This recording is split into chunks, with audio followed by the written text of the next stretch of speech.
ce que l'OTAN ne comprend pas, c'est que quand l'Ukraine deviendra membre, ça ne sera pas du tout un nouveau membre comme les autres. L'Ukraine rentrera dans l'OTAN en disant « Moi, j'ai fait la guerre pour vous ». Est-ce que quelqu'un d'autre a fait la guerre ici?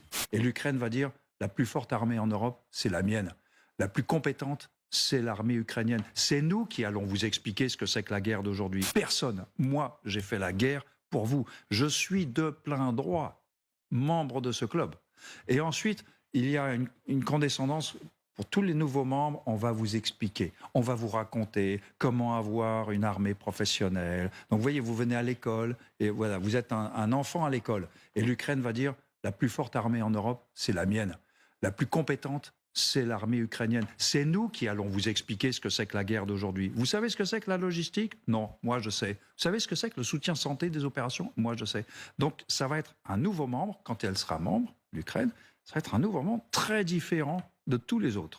Donc l'Ukraine est un bon partenaire, un partenaire fiable de l'OTAN, jusqu'à que maintenant agressé. Bon, pour l'OTAN, 31 membres, la moitié des membres de l'OTAN aujourd'hui ont commencé comme partenaires de l'OTAN. C'est la République tchèque, la Slovaquie, la Croatie, la Pologne, les Pays-Baltes. L'élargissement depuis la Chine. L'élargissement. Donc la moitié ont commencé comme partenaires.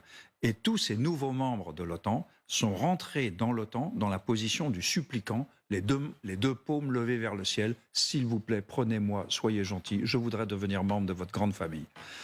Et donc l'OTAN a une sorte d'attitude vis-à-vis des partenaires futurs membres qui est très franchement condescendante.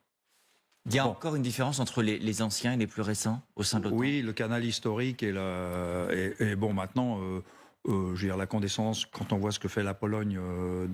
très proactive. Très proactive, avec un...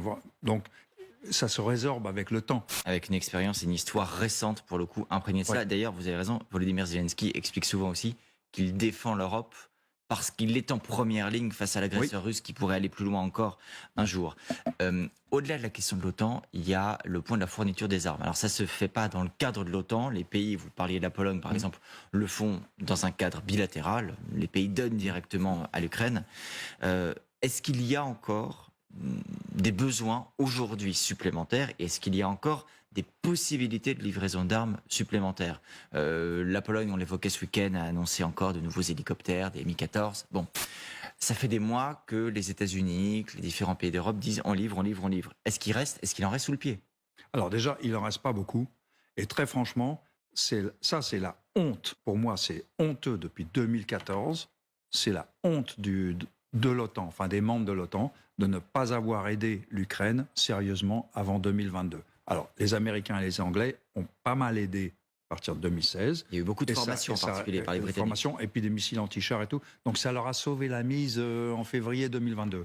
Mais après, ils ont dû pleurer à chaque fois pour avoir l'artillerie, la défense solaire, les chars. Si on leur avait donné le quart de ce qu'on leur a donné l'année dernière, jamais Poutine ne les aurait attaqués. Pourquoi ça n'a pas été fait, à votre avis? Mais par pusillanimité, par peur de la Russie. Parce que la Russie, Poutine, avec son discours, a intimidé. La dissuasion a marché, si j'ose dire. Poutine a appliqué une forme de dissuasion conventionnelle jusqu'en 2022 face à tout l'Occident qui était dans le mode « Oh là, on cherche pas la crise, on risquerait de l'énerver ». Et Poutine était le premier à dire « Vous allez m'énerver, là, grave ». Donc on est toujours en arrière de la main avec Poutine. On a peur de sa réaction. Et depuis le début de 2022, c'est pas le début, mais depuis 2022, on se rend compte que il peut crier, il peut s'énerver et ça change rien. Mais c'est trop tard maintenant. Et maintenant, nous sommes au bout de ce que nous pouvons donner parce que c'est trop tard.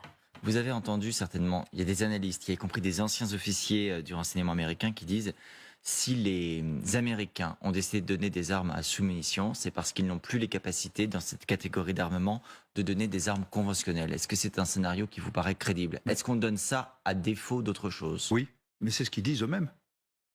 C'est ce qu'ils disent eux-mêmes. A priori, je tiens ça de source ouverte, en gros, l'Ukraine tire en 10 jours ce que l'Amérique met 1 mois à produire.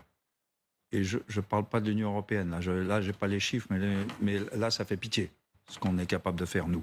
Donc, il y a effectivement un problème. Et c'est pour ça que le président Biden, c'est vraiment la dernière extrémité, parce que La- les Américains n'ont pas signé le traité d'Oslo interdisant le truc, mais ça ne veut pas dire qu'ils sont enthousiastes. Vous voyez que ce stock était là, bon, ils l'avaient encore, c'est un très gros stock. Donc, contraint et forcé, ils ont raison de le faire. C'est contraint et forcé, absolument, ils le disent eux-mêmes. Du coup, il y a eu des préventions morales et politiques que Joe Biden dit lui-même, c'est à contre-cœur que j'en arrive à cette extrémité. Les Ukrainiens ont précisé, on les utilisera avec précaution. La Chine a mis en garde contre les problèmes humanitaires que ça poserait, parce qu'après les mines, effectivement, peuvent exploser des années après. Est-ce qu'on peut utiliser des armes à sous-munitions avec précaution, comme le dit l'Ukraine? Avec précaution, c'est déjà savoir où on les a tirés. Comme ça, on prendra des précautions quand on ira. Et après, on dépolluera, comme on dit. Alors attention, les Ukrainiens tirent des armes à sous-munitions depuis le début de la guerre, parce qu'ils ont des stocks remontant à l'armée soviétique. Et ils ont tiré ces stocks. Ils en ont plus parce qu'ils les ont tirés. Et les Russes aussi. Et beaucoup des roquettes, vous savez, les grades que vous voyez, beaucoup de ces roquettes sont des armes à sous-munitions. Et donc les Ukrainiens et les Russes, joyeusement, si j'ose dire, tirent des armes à sous-munitions depuis février 2022, voire avant. Je voudrais qu'on dise un mot de la situation justement sur le terrain et la manière dont la contre-offensive ukrainienne se poursuit. Quand on regarde les chiffres, les Ukrainiens disent avoir repris des positions clés sur les hauteurs de Bakhmout. Ça leur permet de contrôler en partie les entrées et sorties de la ville et les Russes. 14 km² repris en une semaine. 14 km². Est-ce qu'il faut voir le verre à moitié plein ou à moitié vide? Est-ce qu'il faut se dire c'est bien, ça avance? Ou est-ce qu'il faut se dire c'est terrible, ça n'avance quasiment pas? Déjà, moi j'étais toujours sceptique sur les Ukrainiens avaient-ils les moyens de faire une offensive décisive, si j'ose dire. Pas de reconquérir tout le pays, mais en gros d'atteindre la mer d'Azov, couper la poche en deux. Pour l'instant, ils sont toujours en train de tester. Alors, j'entrevois une possibilité avec Bakhmout, c'est s'ils se rendent compte que couper la poche en deux est au-delà de leurs moyens. Ils voudraient quand même empocher un gain qui soit un gain symbolique et qui empêche Poutine de dire « j'ai gagné cette bataille défensive ». Et là, du coup, Bakhmout devient une opportunité intéressante. S'ils arrivent effectivement à encercler Bakhmout, ils vont forcer les Russes soit à quitter Bakhmout, soit à se rendre. Et sachant que Bakhmout, qui n'a aucun intérêt en soi, mais qui est devenu un symbole...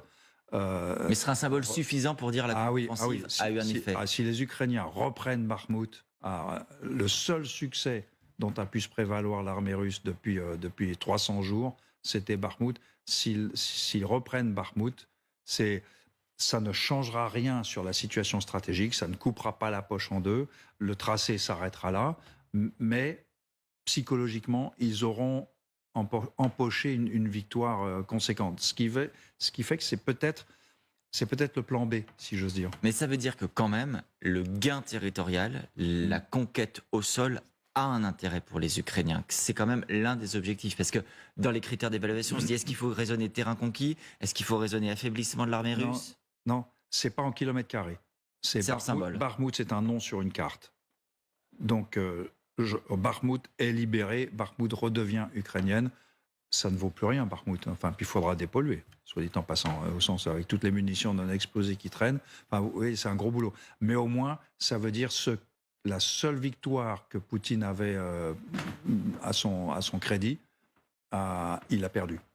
Est-ce que les Ukrainiens auront au moins réussi à affaiblir l'armée russe dans des proportions suffisamment significatives pour que ça change la suite de la guerre?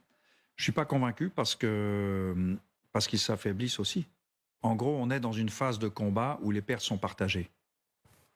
En gros, là, ils ne tuent pas 3 fois plus de Russes qu'ils ne perdent eux-mêmes. En gros, statistiquement, et quoi qu'ils en disent, quoi que dise la propagande, statistiquement, la guerre industrielle, c'est ça.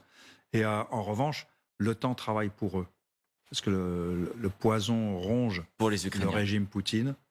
Et donc, à la limite, pourquoi tuer aujourd'hui des gens qui fuiront demain parce qu'ils vont rentrer chez eux à cause de la guerre civile qui commence, par exemple? Vous voyez, c'est pas un scénario improbable. Le pari de l'effondrement, donc, côté russe, à terme.